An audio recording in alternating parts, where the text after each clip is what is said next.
Nasubukan mo na bang magluto ng chicken kinunot? Kung hindi pa, para sa iyo ang video ito. Dahil dito ay magluluto tayo ng chicken kinunot. Simulan na natin ating pagluluto.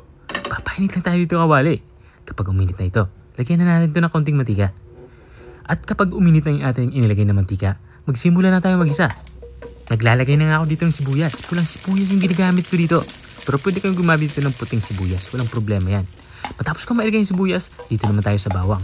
Ang ginawa ko dito sa bawang ay dinikdik ko na ito. Saka hiniwa ng maliliit. At this point ay ilalagay ko na itong ating luya.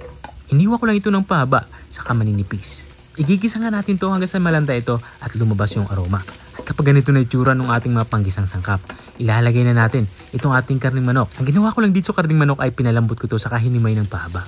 Ngayon naman ay igigisa natin to o isasangkot siya natin to hanggang sa kumapit itong ating mga pampalasa nating inilagay dito sa ating karning manok. At habang iginigisa natin to, maglalagay na din tayo dito ng mga pampalasa. Naglalagay nga ako dito ng black pepper powder or pamintang durog.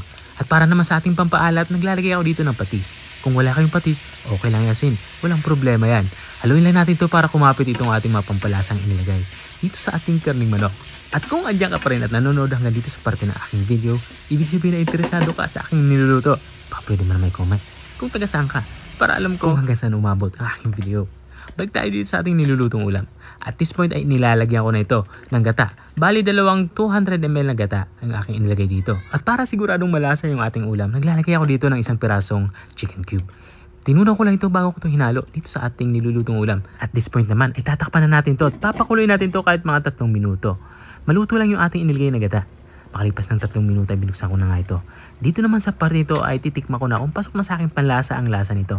At dahil nga para sa akin ay okay na yung lasa nito, ilalagay ko na yung ating gulay. Mayroon nga tayo ditong gulay na malunggay. Sa pagluluto nga ng kinunot ay hindi talaga mawawala itong ating malunggay.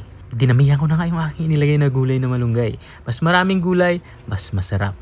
Hinalo ko nga pailalim itong ating inilagay na malunggay para mabilis itong maluto katulad ng nakikita nyo. At gusto ko dito sa lutuing kinunot ang medyo maanghang. Kaya maglalagay tayo dito ng sili.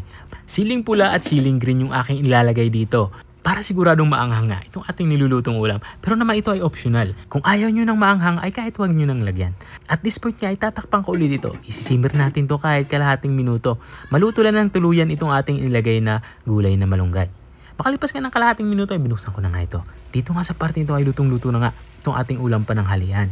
Pwede na natin to i-serve. Ito na nga yung ating chicken kinunot. Kung nakarating ka hanggang dito sa dulo ng aking video, maraming salamat sa panonood. At kung nagustuhan mo naman yung bago nating recipe yung binahagi, baka pwede mo naman to i-share. O siya, hanggang dito na lang ako. Kita-kita ulit sa mga susunod kong mga videos. Paalam. Bye-bye.